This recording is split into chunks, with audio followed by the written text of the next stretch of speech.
తెలంగాణలో పరిషత్ ఎన్నికల షెడ్యూల్ విడుదలతో మళ్లీ ఎన్నికల సందడి మొదలైంది. జెడ్పీటీసీ, ఎంపీటీసీ ఎన్నికలకు మొత్తం 3 దశల్లో ఈ ఎన్నికలు జరగనున్నాయి. ఈసారి కొత్తగా ఆన్లైన్లో దరఖాస్తు చేసుకునే అవకాశం కల్పించింది రాష్ట్ర ఎన్నికల కమిషన్. మే 6న తొలి విడత, మే 10న రెండో విడత, మే 14న మూడో విడత. 3 విడతల్లో 538 జెడ్పీటీసీ, 5817 ఎంపీటీసీలకు తెలంగాణలో ఎన్నికలు జరగనున్నాయి. మొదటి విడత మే 6న 2166 స్థానాలకు, రెండో దశ మే 10న 1913 స్థానాలకు, మూడో దశలో మే 14న 1738 స్థానాలకు ఎన్నికలు జరుగుతాయి. మే 27న ఫైనల్గా ఫలితాలుంటాయి. Total ZPTCs in the state 539, కానీ ఒక జెడ్పీటీసీకి ఎన్నిక జరపట్లేదు. ఎందుకోసమంటే హైకోర్టు ఆర్డర్స్ ఉన్నాయి కాబట్టి దాని మీద ఆ ఒక్క మంగపేట జెడ్పీటీసీ తప్పితే మిగతా 538 జెడ్పీటీసీలకు ఈ 3 ఫేజ్ల వారీగా ఎన్నికలు జరుగుతాయి. ఈ 538 ఏ విధంగా డిస్ట్రిబ్యూట్ అయి ఉన్నాయంటే, మొదటి ఫేజ్లో 197 జెడ్పీటీసీలకు ఎన్నికలు జరుగుతాయి, రెండవ ఫేజ్లో 180 జెడ్పీటీసీలకు ఎన్నికలు జరుగుతాయి, మూడవ ఫేజ్లో 161 జెడ్పీటీసీలకు ఎన్నికలు జరుగుతాయి.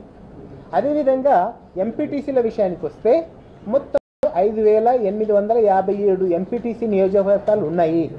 అందులో వివిధ కారణాల వల్ల 40 కాన్స్టిట్యున్సీలకు 40 ఎంపీటీసీలకు ఎన్నిక ఇప్పుడు నిర్వహించడం లేదు. రాష్ట్ర వ్యాప్తంగా 32,000 పోలింగ్ బూతులు, బ్యాలెట్ పద్ధతిలోనే స్థానిక సంస్థల ఎన్నికలు జరగబోతున్నాయి. జెడ్పీటీసీ ఎన్నికకు గులాబీ రంగు పేపర్, ఎంపీటీసీ ఎన్నికకు తెలుపు రంగు బ్యాలెట్ పేపర్ కేటాయించారు. స్థానిక సంస్థల ఎన్నికలకు రాష్ట్ర వ్యాప్తంగా మొత్తం 32,000 పోలింగ్ బూతులను ఏర్పాటు చేయనున్నారు. అభ్యర్థుల ప్రచార వ్యయాలకు పరిమితి విధించింది రాష్ట్ర ఎన్నికల సంఘం. వ్యయ పరిమితులు నిర్ణయించడం జరిగింది. జెడ్పీటీసీ వచ్చేవరకు 4 లక్షల వ్యయ పరిమితి నియమించడం జరిగింది. అదేవిధంగా జెడ్పీటీసీకి సంబంధించి 4 లక్షల రూపాయలు గరిష్ట వ్యయ పరిమితి, ఎంపీటీసీకి సంబంధించి 1,50,000 రూపాయలు. కోర్టు కేసు కారణంగా మండపేట జెడ్పీటీసీ స్థానానికి మినహాయింపునిచ్చారు. ఇవాటి నుంచి ఫలితాలు వచ్చే వరకు ఎన్నికల కోడ్ అమల్లో.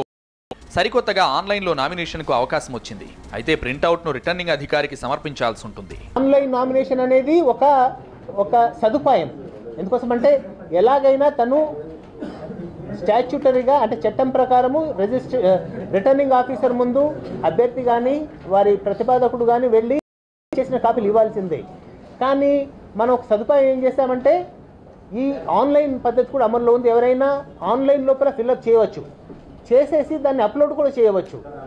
కానీ దాన్ని ప్రింట్అవుట్ తీసుకొని సైన్ చేసి అభ్యర్థి, అదేవిధంగా ప్రతిపాదకులు కాపీని, సైన్ చేసిన కాపీని తప్పకుండాను వ్యక్తిగతంగా రిటర్నింగ్ ఆఫీసర్కి ఇవ్వాల్సి ఉంటుంది. లోకల్ షెడ్యూల్ రిలీజ్తో పల్లెల్లో మళ్లీ ఎలక్షన్ ఫీవర్ షురూ అయింది.